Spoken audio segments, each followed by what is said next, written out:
plus que donner 500 € alors que pendant qu'ils étaient pris en charge par l'ASE, c'était 7 000 € par enfant et par mois, ça me semble être dérisoire.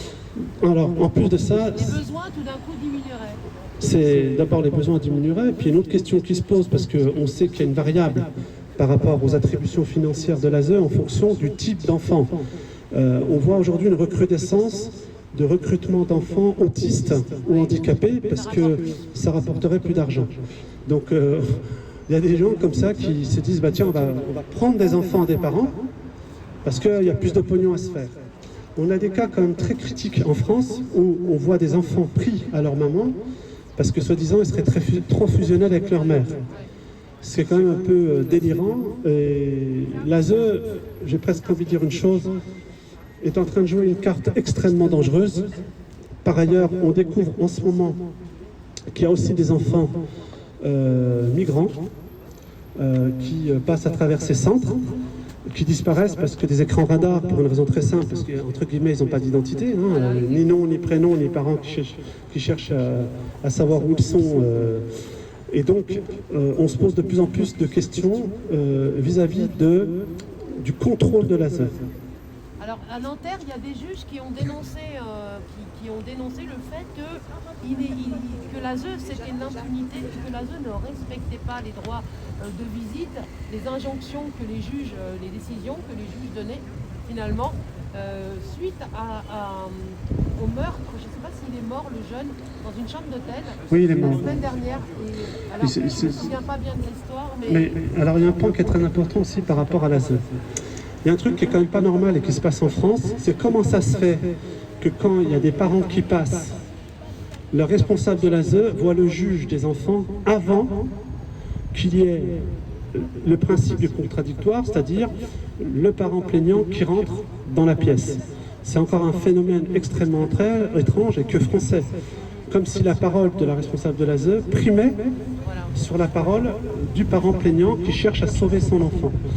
Il y a des phénomènes comme qui sont de plus en plus étranges en France, mais que les gens dénoncent de plus en plus, en tout cas pour ma part j'irai jusqu'au bout. C'est que, et d'ailleurs je rappelle un point, c'est qu'on a en France là où ils sont très forts, c'est qu'il y a une coordination, c'est structuré.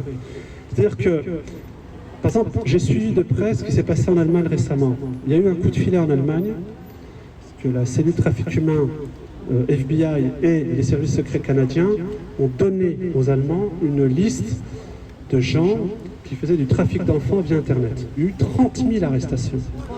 Le chef du réseau, en France on n'en parle pas, ça c'est sûr. Le chef du réseau a pris 12 ans de prison ferme et le ministre de la Justice allemande faisait un point presse pratiquement toutes les semaines. C'est-à-dire qu'il y avait pour le coup des journalistes qui étaient sollicités à venir pour savoir que la justice serait rendue et que les enfants seraient sauvés. En France, malheureusement, quand les flics font le travail, on voit que derrière, souvent la justice ne suit pas, et ça c'est un vrai problème. On voit aussi des phénomènes assez étranges où on nous annonce un coup de filet dans la presse et on découvre que un tiers des gens arrêtés étaient déjà connus des services de police et avaient déjà pour certains condamnés pour agression sexuelle sur mineurs. La question c'est pourquoi ces gens étaient dehors. Donc en fin de compte on les arrête une deuxième fois. Autre point, c'est que la coordination se fait à 3 niveaux.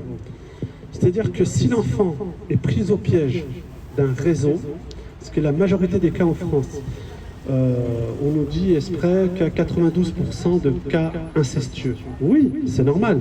Un enfant, ça court pas le 100 mètres, donc du coup, quand ça se passe, c'est dans un entourage proche. Mais souvent, c'est que celui qui a commis l'acte incestueux, qui est souvent le père, ou du côté du père, il s'avère que très rapidement, il est rattrapé par un réseau qui a besoin de récupérer l'enfant. Et donc, il y a moyen de pression sur le parent incestueux. Alors, qu'est-ce qui se passe à ce moment-là?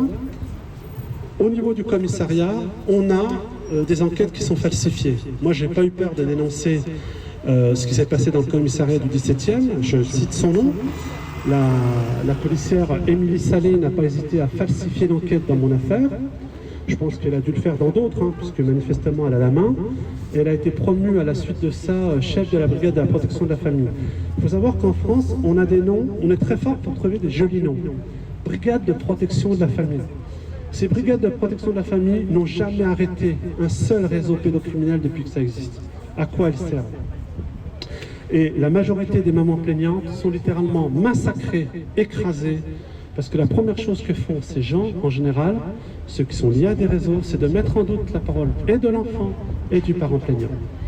Et il faut arrêter de nous vendre de manière récurrente à la télévision que le travail est fait. C'est faux, le travail n'est absolument pas fait. Autre point qui est important, c'est que ça se passe d'abord à ce niveau-là. Et malheur au policier qui cherche à bien faire son travail et sauver un enfant d'un réseau, la mutation ne tarde pas. Je donne un exemple concret. Il y a eu, même à plus grande échelle, il y a eu des policiers qui ont eu un courage incroyable, qui ont dénoncé un médecin qui agressait sexuellement des policières stagiaires. D'accord? Parce que je tiens à rappeler ce fait qui est important pour savoir comment ça fonctionne encore en France au niveau administratif. Donc, lorsqu'ils ont dénoncé ce médecin, eh ben, les membres de ce syndicat de police ont été convoqués par les GPN.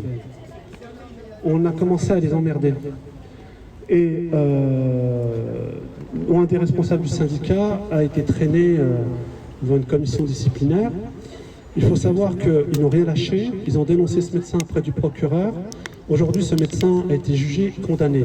Or, dans le même temps, la Direction générale de la police nationale et l'ancien ministre de l'Intérieur, Castaner, s'en est pris aux policiers qui avaient dénoncé ce salopard de médecin qui s'en prenait à des policières stagiaires. Il faut comprendre l'état d'esprit qui se passe en haut. C'est-à-dire que leur priorité, même quand c'est dénoncé par des policiers qui font le boulot, et c'est la majorité d'entre eux, je tiens à l'exprimer toute ma solidarité auprès d'eux, parce que souvent ils sont méprisés par leur hiérarchie. Quand ils font le boulot, c'est en haut qui refusent et qui admettent de voir la réalité. Je tiens à le dire. Une fois que ça se passe comme ça au niveau des commissariats, que l'enquête est falsifiée, vous avez derrière tout de suite, et c'est le cœur du problème, un magistrat qui est souvent une magistrate, parce qu'aujourd'hui, je donne l'exemple du tribunal judiciaire de Paris, plus de 90% des juges aux affaires familiales sont des femmes. Bon. Et c'est pour ça que je précise que ce sont majoritairement des femmes qui massacrent des femmes. Je suis désolé, mais à bon entendeur, ça. Et donc, qu'est-ce qui se passe? C'est que là, tout de suite, vous allez avoir une décision arbitraire qui va être prise contre la maman, dans la majorité des cas. Et pour ce faire, ils vont nommer un médecin expert. Le médecin expert va déclarer que la maman, bien sûr, est un peu folle, un peu délirante, qu'elle exagère, qu'on n'a pas la preuve de ci, de ci, de ci, de là. Donc, il se passe deux options, ou ce fameux juge des enfants ou juge d'affaires familiales place l'enfant dans un centre, ou le donne aux parents plaignants, aux parents incestueux, aux parents corrupteurs. Et c'est dans la majorité des cas ce qui se passe en France. Les enfants ne sont pas protégés. Et je vais vous donner un exemple concret. Lors de l'affaire Zandvoort, c'est-à-dire ce fameux CD où il a été retrouvé, révélé des noms de personnalités qui violaient des enfants, avec des vidéos d'enfants violés. À l'époque, tous les médecins, je dis bien tous les médecins, qui avaient fait des rapports médicaux, qui avaient révélé que les enfants avaient été sodomisés, torturés, le Conseil national de l'ordre des médecins les avait radiés. Donc vous comprenez pourquoi aujourd'hui, il est très compliqué pour un médecin de faire état dans une attestation d'une violence faite à un enfant. C'est-à-dire que le Conseil supérieur national de l'ordre des médecins, pareil, un joli nom, qui fait la leçon à Perron et Raoul, pire que ça, qui essaye de les mettre, de les radier, de les humilier, tout ça parce qu'ils ont une conscience et qu'ils cherchent à sauver des Français. Ils pourraient faire autre chose, ces gens-là. Ils ont un CV long comme le bras. Et bien ces personnes-là sont pourchassés par le Conseil national de l'ordre des médecins. Le même Conseil national de l'ordre des médecins qui a radié des médecins qui avaient cherché à protéger les enfants et qui avaient juste rapporté des crimes commis contre eux. C'est aussi simple que ça. Imaginez dans quel pays on vit. Après qu'il se passe ça, eh ben, c'est le début de l'enfer pour le parent plaignant qui est souvent une maman, puisqu'elle va aller de démarche judiciaire en démarche judiciaire. On va l'épuiser moralement, financièrement, parce qu'un vrai massacre est opéré sur le plan financier contre les mamans plaignantes.